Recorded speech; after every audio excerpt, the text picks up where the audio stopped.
2024-এর স্বাধীনতা বিরোধী জঙ্গি ষড়যন্ত্রকারী এদের যে বাংলাদেশ চ্যাপ্টার আছে, এই বাংলাদেশ অধ্যায়ের ফ্যান্টাসিটা যাচ্ছেই না যে শেখ হাসিনা আসবে কি আসবে না। আমরা আসিফ নজরুলকে দেখলাম জরিপ করতে, জরিপে তার 80 ভাগের উপর তার জরিপে যারা অংশগ্রহণ করেছে তারা উত্তর করেছে শেখ হাসিনা আসবে। এই জরিপটা খুবই গুরুত্বপূর্ণ, কারণ জঙ্গিদের জরিপ এমন হওয়ার কোনো কারণ নাই যেখানে জঙ্গিদের সমর্থকরাই বেশি ভোট দেয়। তারপরে আমি ইয়েকে দেখলাম, ফরহাদ মজারকে দেখলাম, তাও বলে যাচ্ছে শেখ হাসিনা আসবে না, অবশ্য কন্ডিশনালি বলছে। আমি ধরেই নিলাম যে শেখ হাসিনা আসবে না, এটা মেনে নিলাম জঙ্গিদের এই কথাটা, যে শেখ হাসিনা বাংলাদেশে আসবে না, রাজনীতিতেও আসবে না, কিছুই হবে না। কিন্তু যদি আসে, ওরা 24-এর জঙ্গি আন্দোলন করে সফল হয়ে শেখ হাসিনাকে মৃত্যুদণ্ড দিয়ে দিয়েছে। কে মারলো, কাকে মারলো, এগুলার এত ধরনের সার্কমস্ট্যান্সিয়াল এভিডেন্স থাকা সত্ত্বেও জঙ্গিরা যে খুন করেছে, তাও শেখ হাসিনাকে মৃত্যুদণ্ড দিয়েছে। অর্থাৎ তারা যেখানে জিতেছে ওইখানে সব তালগাছ তাদের। আচ্ছা, যদি শেখ হাসিনা আসে, শেখ হাসিনা আসলে তালগাছটা কি শেখ হাসিনার হবে না? এটা ধরেই আমি একটু গভীরে যাওয়ার চেষ্টা করি আজকে, কারণ এই চিন্তাটা আমাদের, জঙ্গিদের এই যে ফ্যান্টাসিটা, এইটা আমাদের ভালো করে বিশ্লেষণ করার দরকার আছে। কারণ জঙ্গিরা যত বেশি আতঙ্কে থাকবে, তত আমাদের বাংলাদেশটাকে আমরা নিজেরা উদ্ধার করতে পারবো। ফরহাদ মজারের ওইটা দেখে না আসলে কিছু জিনিস মনে আসে। দেখেন, কত 8ম শতাব্দীতে হবে, মক্কা শরীফে এক হজের সময় দুইজন জ্ঞানী ব্যক্তি আলোচনা করছে। একজনের নাম আব্দুল করিম, তিনি সন্দেহবাদী। আরেকজনের নাম হলো জাফর আল সাদিক, তিনি ইসলাম ধর্মে বিশ্বাসী। তর্কের এক পর্যায়ে জাফর আল সাদিক আব্দুল করিমকে বললেন যে, দেখো, তুমি যেগুলো বলছো যে মৃত্যুর পর কিছু নাই, তাহলে তো তুমিও বেঁচে গেলা, আমিও বেঁচে গেলাম। আর যদি থাকে, তাহলে তো আমি বেঁচে যাচ্ছি, তুমি কিন্তু ধরা পড়ে যাচ্ছ। আজকের যুগে এই 8ম শতাব্দীর এই আলোচনা বা জাফর আল সাদিক যেটা বলেছেন, সেটাকে সুবিধাবাদের কথা মনে হতে পারে।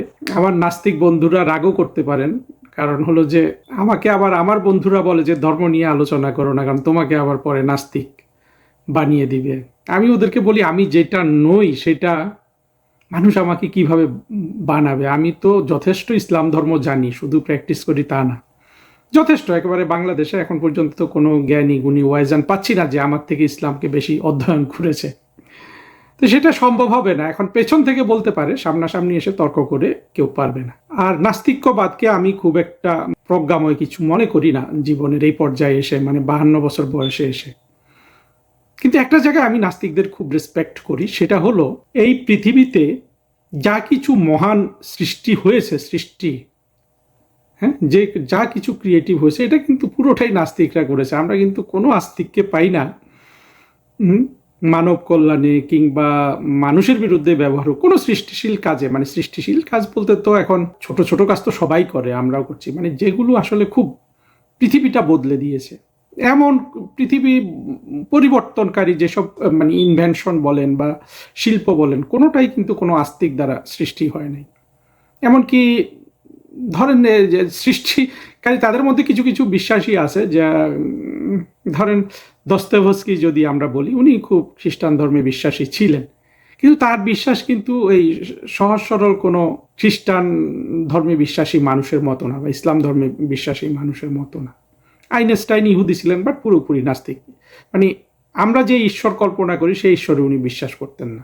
আমি বার্ট্রান্ড রাসেলের একটা ছোট প্রবন্ধ আছে যে why I am not a Christian, ওইখানে পড়েছিলাম যে ইংল্যান্ডে এক প্রিভি কাউন্সিল, এটা একটা রয়্যাল অ্যাডভাইজরি কমিটি, তারা আইন করে বন্ধ করে দিয়েছিল যে চিরন্তন শাস্তি বলতে কিছু নাই। আচ্ছা, কথা বোধহয় দূরে চলে যাচ্ছে। যেটা আসলে বলতে চাচ্ছি, এই লোকগুলো কেউ কিন্তু কোনো অর্গানাইজড রিলিজিয়নে বিশ্বাস করতো না। অর্থাৎ আপনার আমার দৃষ্টিতে এরা সবাই কিন্তু নাস্তিক। নাস্তিকদের আমি একটা কারণে অপছন্দ করি, ওরা খুব অহংকারী হয়। অহংকারী মানুষকে তো কেউ ওইভাবে পছন্দ করে না। আমিও হয়তো অহংকারী, তবে আমি শুধু সচেতন আছি যে আমি অহংকার কতটুকু করি। এই জন্য আমি নাস্তিকদের খুবই রেসপেক্ট করি, যে নাস্তিকরাই, আমরা যা কিছু পৃথিবীতে ভোগ করি ওগুলো সব কিন্তু নাস্তিকরা তৈরি করেছে। দুর্ভাগ্যবশত আস্তিকরা সেই দক্ষতাটাকেও দেখাতে পারে নাই। আমরা দাবি করি যে হ্যাঁ আমরা এটা সেটা বানিয়েছি, কিন্তু আসলে ওগুলো সত্য না। আমি কিন্তু পাই নাই আর কি, পেলে কেউ আমাকে জানিয়ে। আচ্ছা, কেন আলোচনাটা তুলছিলাম? ওই সেই কথায় ফরহাদ মজহারের, যে ফরহাদ মজহার বা সলিমুল্লাহ এরা এখনো ওই গানই গেয়ে যাচ্ছে যে শেখ হাসিনা আসবে না। কিন্তু যদি আসে, যদি আসলে তো জাফর আল সাদিকের কথাই আমাদের কার্যকর হবে, যে শেখ হাসিনা যদি না আসে সব তো হয়েই গেল, আব্দুল করিম জিতে গেল, কিন্তু যদি আসে জাফর আল সাদিকই তো জিতবে, তাই না? অর্থাৎ তাদেরকে এটা ফেস করতে হবে। মূলত 24-এর জঙ্গি সমর্থকরা যেভাবে জিনিসটাকে আপনার দেখে, সেটা হলো যে জঙ্গি উত্থান সফল হয়েছে, ফলে শেখ হাসিনা খুন করেছে। অর্থাৎ ওরা যদি খুনটাকেই করেছে, এটা তো নির্ধারিত করার দিকে আজ পর্যন্ত কেউ গেল না, তাই না? জাতিসংঘ থেকে সবাই এটা নিয়ে মিথ্যা কথা বলেছে। জঙ্গিরা স্বীকার করছে যে জঙ্গিরা খুন করেছে, তারপরও আমরা স্বীকার করতে চাই না। আমরা বলতে জঙ্গিদের সমর্থকরা, তারা শেখ হাসিনাকে মৃত্যুদণ্ড দিয়ে দিল। আরও হয়তো আমাদের যেসব নেতারা কারাগারে বন্দী আছেন, সেই আমুর হোসেন আমু থেকে শুরু করে হাসানুল হক ইনু, রাশেদ খান মেনন, এদেরকে তারা এখন পারে, ক্ষমতায় আছে, ফাঁসির দড়িতে ঝুলিয়ে দিতে পারে, সবই পারে। কিন্তু শেখ হাসিনা যদি আসে, তখন কি অবস্থাটা হবে? আর শেখ হাসিনার আশাটাকে আমরা অনেকে ফিজিক্যাল আশার সাথে কেন আমরা মিলাই? শেখ হাসিনা আগামীকাল তো মরেও যেতে পারেন। ওনার যে বয়স 80 বছর হয়েছে বা 79 বছর হয়েছে, সেজন্য আমি বলছি না। যে কেউ, আমিও তো এই বক্তৃতাটা দেওয়ার মাঝখানে মৃত্যুবরণ করতে পারি। শেখ হাসিনা যদি 56 বছর বয়সের হতেন, তিনি মরে যেতে পারতেন না আগামীকাল? যদিও আমরা জানি যে এই 79 বা 78 বছর বয়সও শেখ হাসিনা যে প্রাণ চঞ্চল, যে প্রাণ শক্তি ধারণ করেন, সেটা বাংলাদেশে আমার 52 বছর বয়সও নাই।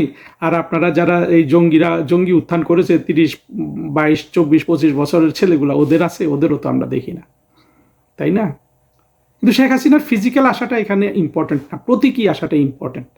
কারণ হলো শেখ হাসিনা রিপ্রেজেন্ট করেন বাংলাদেশের মুক্তিযুদ্ধকে, বাংলাদেশের মূলধারাকে, যারা যেভাবেই হোক পাকিস্তান থেকে রাষ্ট্রটাকে উদ্ধার করেছে। আর 24কে যারা রিপ্রেজেন্ট করে, এরা হলো যারা 71-এ হেরেছে। হ্যাঁ, এখানে বিএনপি আছে দুই পক্ষেই। আর বিএনপি তো জানে, বিএনপি শেখ হাসিনা আসবে না আসবে এটা নিয়ে বিএনপি অনেক, হ্যাঁ তাদের অনেক ভুল আছে, কিন্তু এই ব্যাপারে তারা এই জঙ্গি সহযোগী যারা মূলত এই ফরহাদ মজাদের মতো কিন্তু অত কনফিডেন্টলি কিছু বলে না। আর বিএনপি যেহেতু একটা রাজনৈতিক শক্তি, তারা জানে যে আওয়ামী লীগ তাদেরকে রাজনৈতিক প্রতিপক্ষ হিসাবেও দেখবে, মানে হলো যে 24-এর কনটেক্সটেও। কিন্তু এই ফরহাদ মজার জাতীয় যারা আছে, ওদেরকে তো আমরা পুরোপুরি শত্রু হিসাবে দেখব। ওরা যেমন আমাদেরকে এখন শত্রু হিসাবে দেখে, ওরা যেমন এখন আমাদেরকে অপমান করে, শেখ হাসিনাকে অপমান করে, তাই না? ওরা যেমন 24-এ জিতে গিয়ে আমাদের মানুষজনকে মেরে ফেলা ওদের কাছে জায়েজ হয়ে গিয়েছে।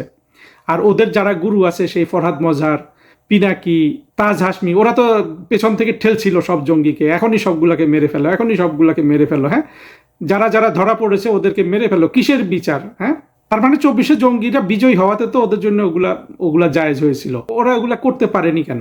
পারেনি কারণ হলো ওরা মুক্তিযুদ্ধ বিরোধী শক্তি। মুক্তিযুদ্ধ মানে যে কোনো দেশের মূল স্বাধীনতা বিরোধী, মুক্তিযুদ্ধ বিরোধী শক্তি ওই জিনিসটা পারে না। কারণ হলো ইতিহাস তাদেরকে সেই সাহসটা দেয় না। কিন্তু আওয়ামী লীগের পক্ষে তো ইতিহাস আছে, সভ্যতার কথা বাদই দিলাম, তাই না? আওয়ামী লীগের পক্ষে যখন ইতিহাস আছে, আওয়ামী লীগ তো এটা অনায়াসে পারবে। তখন ফরহাদ মজা তোমার কি অবস্থা হবে চান্দু? হ্যাঁ, তোমার জঙ্গিদের কি অবস্থা হবে? চিন্তা করো।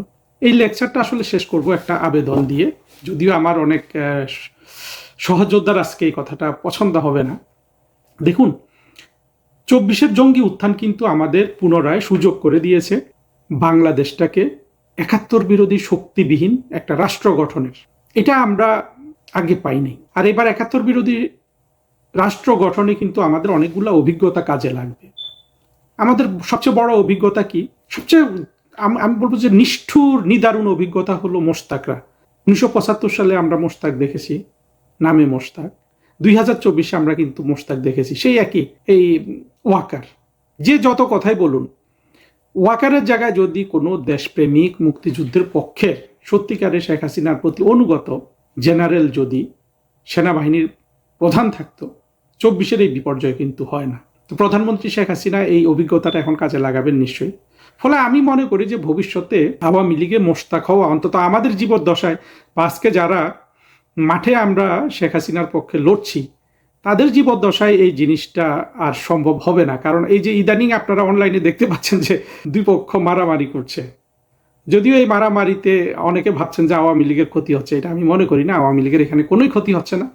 কিন্তু এই ধরনের মারামারি অনেক সময় আমি মনে করি যে এটা প্রয়োজন আছে, এবং এই মারামারিতেও কিন্তু বোঝা যায় যে আসলে কেউ মোশতাক আছে কিনা, মোশতাকদের কোনো চেহারা এখানে ভেসে ওঠে কিনা। এটা কিন্তু অত্যন্ত জরুরি। আমার মনে হয় শেখ হাসিনা, আওয়ামী লীগ এবং আমাদের স্মৃতিতে যত কিছুই থাকুক, আমি ব্যক্তিগতভাবে মনে করি যে মোশতাকদের এবার যথেষ্ট পরিমাণে পীড়িত করা হবে, নিপীড়িত না করা হলো আওয়ামী লীগের মধ্যে। কারণ আওয়ামী লীগের কর্মীরা সবচেয়ে বেশি সাফার করছে মোশতাকদের জন্য। ওয়াকার যখন চাকরি করছে, অনেক মন্ত্রী চাকরি করছে, তারা লাভবান হয়েছে। আজকে যখন ওয়াকারের ষড়যন্ত্রের কাছে আমরা পরাজিত হলাম, এখন কিন্তু কষ্ট পাচ্ছে বা লড়াই করছে তারা কিন্তু কেউ কিন্তু, হ্যাঁ, আওয়ামী লীগের সরকারের আমলের কিন্তু ব্যক্তিগতভাবে খুব একটা, মানে যারা ফিল্ডে আছে এরা তো কেউই লাভবান না। তো এটাও তো দেখতে হবে, ভবিষ্যতে এই স্থানটা সংকুচিত হয়ে যাবে না অন্তত আরো 20-30 বছরের জন্য।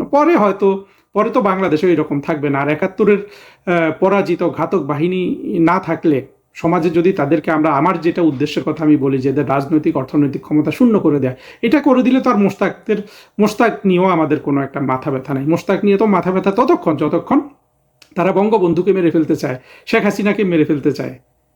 হ্যাঁ, কি একটা বিষয় না? কারণ শেখ হাসিনাকে মেরে ফেললে মুক্তিযুদ্ধ পরাজিত, বঙ্গবন্ধুকে মেরে ফেলছে মুক্তিযুদ্ধ পরাজিত। তো যে কথা বলে শেষ করব, দেখেন 2024-এর জঙ্গি উত্থানের পরে আমাদের মুক্তিযুদ্ধের পক্ষের যত নেতা কর্মীকে রাস্তায় পিটিয়ে মেরে ফেলেছে, বাড়িঘরে আগুন দিয়ে মেরে ফেলেছে, হিন্দুদের জায়গা জমি দখল করেছে, বাড়িঘর থেকে বের করে দিয়েছে, সব কিছু কিন্তু আনসেভেজড, আনসিভিলাইজড ওয়েতে হয়েছে ইউনূসের নেতৃত্বে।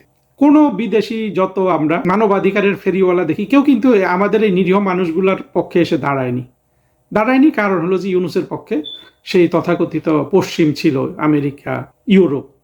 হ্যাঁ, ভবিষ্যতে আমরা যখন বাংলাদেশ পুনরুদ্ধার করব, যদি শেখ হাসিনা আসে, আমি আবার বলছি যদি শেখ হাসিনা আসে, না আসলে তো হ্যাঁ আব্দুল করিমই জিতে গেল, ফরহাদ মজাদ জিতে গেল, যে জিতা যেই জিতা তারা এখন উপভোগ করছে।